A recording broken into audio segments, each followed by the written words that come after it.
வணக்கம். ரீசெண்டா நியூஸ் கேள்விப்பட்டிருப்பீங்க. கிண்டி அரசு மருத்துவமனையில ஒரு டாக்டர வந்து ஒரு காமன் மேன் வந்து ஸ்டாப் பண்ற நியூஸ். அத பத்தின ஒரு ஷார்ட் ஸ்டோரி பார்த்துட்டு நம்ம அதுக்கப்புறம் நம்ம வீடியோக்குள்ள போலாம்.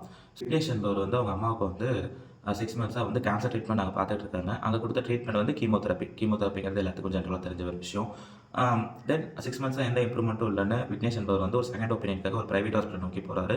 அங்க போயிட்டு அவர் வந்து ஒரு விஷயத்த கேள்விப்படுறாரு. அதனால இந்த இந்த இந்த ட்ரீட்மெண்ட்னால நெறைய சைட் எஃபெக்ட்ஸ் வரும். இந்த ட்ரீட்மெண்ட் வந்து ஒரு தப்பான ட்ரீட்மெண்ட், ஒரு ஃபால்ஸ் ட்ரீட்மெண்ட் அப்படின்னு சொல்லப்படுறதா சொல்றாங்க. ஒரு எமோஷனோடயோ, ஒரு கோவத்தோடயோ கையில கத்தி எடுத்துட்டு ஒரு மறுபடியும் அந்த கிண்டி அரசு மருத்துவமனைக்கு வராரு. வந்து டைரக்ட்டா போய் டாக்டர் பாலாஜிய மீட் பண்ணி இது மாரி கேட்குறாரு. அங்க என்ன ஆர்குமென்ட் போச்சுன்னு தெரியல. பட் ஒரு ஹீட்டட் ஆர்குமென்ட் போயிருக்கு. அதுக்கப்புறம் அந்த ஹீட்டட் ஆர்குமென்ட் ஒரு கைகலப்பா மாறி, அவர் வச்சிருந்த கத்திய எடுத்து ஒரு 7 டைம்ஸ் வந்து அந்த டாக்டர் வந்து ஸ்டாப் பண்ணியிருக்காரு. ஸ்டாப் பண்ணிட்டு அந்த கிரைம் சீன்லேருந்து ஈஸியா என்ன பண்ணிட்டாரு, வெளிய வராரு. கேஷுவலா நடந்து வராரு. அந்த கேஷுவலா அந்த கத்திய வெளிய த்ரோ பண்ற வரைக்கும் நம்மளால வீடியோல பார்க்க முடியுது. தென் அவர வந்து அங்க இருக்கிற பொதுமக்களும், அங்க இருக்கிற செக்யூரிட்டி கார்ட்ஸும் என்ன பண்றாங்க, புடிச்சு போலீஸ்ல ஒப்படைக்கிறாங்க.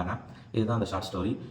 இந்த சம்பவம் நடந்து ஒரு 2 நாள் ஆகுது. இந்த 2 நாளும் பார்த்தோம்னா, அந்த சோசியல் மீடியால Facebook அண்ட் Instagramல இப்போ ஒரு இந்த சம்பவத்த பத்தின ஒரு நியூஸ் அப்டேட் குடுக்குறாங்க பாலிமர் நியூஸ் அப்டின்னா, அதுக்கு கீழ இருக்க கமெண்ட்ஸ்ல வந்து நான் போய் படிச்சு பார்க்கும்போது, ஒரு விக்னேஷ வந்து ஒரு பீக் குளோரிஃபிகேஷன் கொண்டு போறாங்க. பீக் குளோரிஃபிகேஷன்னா என்னன்னு பார்த்தோம்னா, அவர் பண்ண அந்த கிரைம ஒரு ஹீரோயிசம் மெட்டீரியலா மாத்துறாங்க. எப்படின்னு பார்த்தோம்னா, தாய்க்காக டாக்டரை வெட்டிய வீரன், சூரன் அத தாண்டி இன்னும் வந்து யார் யாரெல்லாம் விக்னேஷ் பண்ணதெல்லாம் கரெக்ட்ன்னு சொல்றீங்க.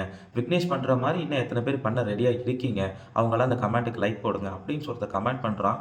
அந்த கமெண்டோட லைக்க பார்த்தோம்னா ஒரு 200 லைக் இருக்குது. ஸோ அப்படியே இன்னும் கொஞ்சம் போனோம்னா, கேஜிஎஃப்ல வர மதர் பிஜிஎம்லாம் எடுத்து போட்டு விக்னேஷ குளோரிஃபை பண்ணிக்கிட்டு இருக்காங்க. ஓகேங்களா? அப்படியே இந்த சைடு டாக்டர் சைடு வந்தோம்னா, இன்னொரு கமெண்ட் நான் டாக்டர பத்தி படிக்கும்போது அது ஒரு ஃபேக் ஐடி என்ன கமெண்ட் பண்ணியிருக்காங்கன்னா, ஆ டாக்டரோட முடியே சரியில்ல. அவர் எப்படி கரெக்ட்டான ட்ரீட்மெண்ட் குடுப்பாரு? அவன் எப்படி வந்து விக்னேஷ திட்டாம இருந்திருப்பான்?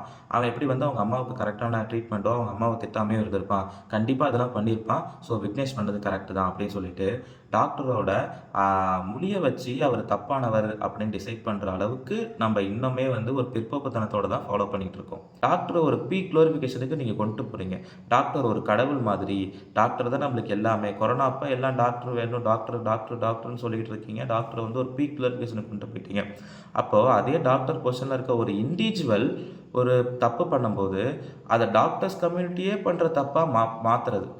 அப்ப இந்த இடத்துல பாலாஜி தப்பு பண்ணியிருந்தாலும், என்னதான் ஒரு தப்பான ட்ரீட்மெண்ட்டோ, ஹார்ஷா பேசியிருந்தாலும், இது பாலாஜி என்கிற இண்டிவிஜுவல் டாக்டர் பண்ண தப்பு. அதுக்காக ஒரு டாக்டர்ஸ் கம்யூனிட்டியே நீங்க அப்யூஸ் பண்றதுங்கிறது வந்து எந்த விதத்தில சரியா இருக்கும்? ஸோ, அப்ப இவ்ளோ இப்ப ஹார்ஷா பேசுறாங்க ஒரு டாக்டர், ஹார்ஷா பேசுறாங்க ஒரு நர்ஸு. நீங்க சொல்றீங்க கவர்மெண்ட் ஹாஸ்பிட்டல்ல இருக்கிற நர்ஸஸ்லாம் ஜூனியர் டாக்டர்ஸும் சரி, டாக்டரும் சரி ஹார்ஷா பேசுறாங்க. அதெல்லாம் எதனால நம்ம இதுவரைக்கும் யோசிச்சதில்ல. அவங்களுக்கு என்ன பிரச்சனை இருக்கும் அப்படிங்கிறதெல்லாம் யோசிச்சதில்ல.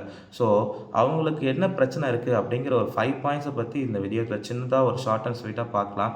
ஸோ, இதில ஃபர்ஸ்ட் பாயிண்ட் பார்த்தோம்னா, டாக்டர் பேஷண்ட் ரேஷியோங்க. ஆப்வியஸா இது வந்து ஏத்துக்கொள்ளவே முடியாத அளவுக்கு இது நம்ம சிஸ்டம்ல வந்து இருக்கு.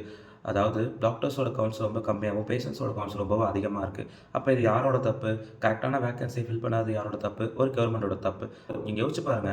ஓபி பேஷண்ட் பார்த்துட்டு இருக்காங்க ஒரு டாக்டர் அப்படின்னா, திடீர்னு ஒரு எமர்ஜென்சி கேஸ் வருதுன்னா, அந்த எமர்ஜென்சி கேஸ் தான் டாக்டர் ஃபர்ஸ்ட் பிரையாரிட்டி குடுத்து பார்க்கணும். பிகாஸ் அது உயிர் சம்மந்தப்பட்ட விஷயம். ஏன்னா பிளட் அங்க ப்ளீட் ஆயிட்டு இருக்கு. அப்படிங்கும்போது ஒரு டாக்டர் ஆப்வியஸா ஓபிய ஸ்டாப் பண்ணிட்டு எமர்ஜென்சி கேஸ்க்கு தான் போகணும். அப்ப இருக்க ஒரு ஓபி பேஷண்ட் வந்து கோவப்பட்டாலோ, எனக்கு வந்து கரெக்ட்டான ட்ரீட்மெண்ட் கிடைக்கல, கரெக்ட்டான டைம்ல ட்ரீட்மெண்ட் கிடைக்கல, என்ன வந்து வெயிட் பண்ண வச்சுட்டாங்க அப்படின்னு கோவப்படுறதுனால, டாக்டர் மேல கோவப்படுறதுனால என்ன மாற்றம் வந்துற போகுது? அப்போ கண்டிப்பா ஒரு ஒரு ஹாஸ்பிட்டல்ல எமர்ஜென்சிக்கு இன்னொரு டாக்டர் இருந்தாங்கன்னா, கண்டிப்பா அந்த டாக்டர் ஓபி பேஷண்ட்ட விட்டு போயிருக்க மாட்டாரு. அப்ப இவளுக்கான பிரிஸ்கிரிப்ஷன் இந்த இடத்துல கிடைச்சிருக்கும், ட்ரீட்மெண்ட் கிடைச்சிருக்கும்.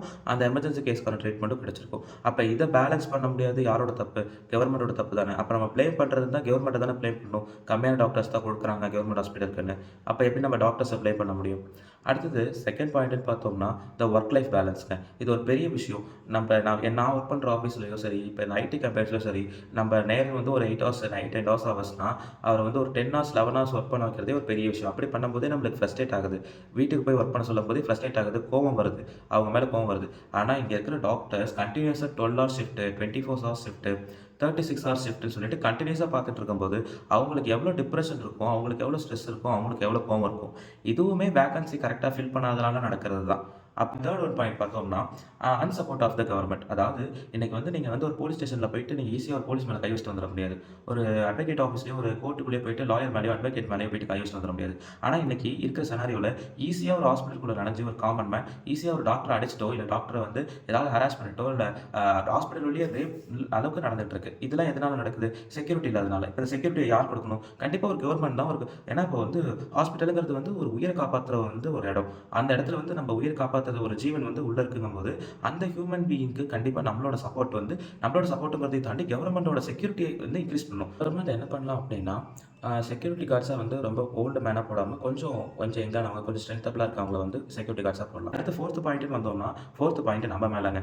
அதாவது வந்து நம்ம வந்து டாக்டர்ஸ்க்கு வந்து கரெக்டான சப்போர்ட் வந்து கொடுக்குறதில்ல வந்து இருக்கும். ஏன்னா மெடிசனுங்கிறது வந்து ஒரு பெரிய கடல் மாதிரி. அதில் யாருக்கு எந்த மருத்துவனால யாருக்கு எப்போ சைட் எஃபெக்ட்ஸ் வருங்கிறது வந்து சொல்லவே முடியாது. ஓகேங்களா? ஏன்னா அந்த மெடிசனுங்கிறது அவ்வளோ பெரிய விஷயம். அப்போது எல்லாருக்குமே இந்த இடத்துல ஒரு ட்ரீட்மெண்ட்டில் சைட் எஃபெக்ட் சொல்லிட்டு இருக்க முடியாது. எல்லாத்தையுமே போயிட்டு ஒரு டாக்டர் ஒரு பேஷண்ட் எக்ஸ்பிளைன் பண்ண முடியாது.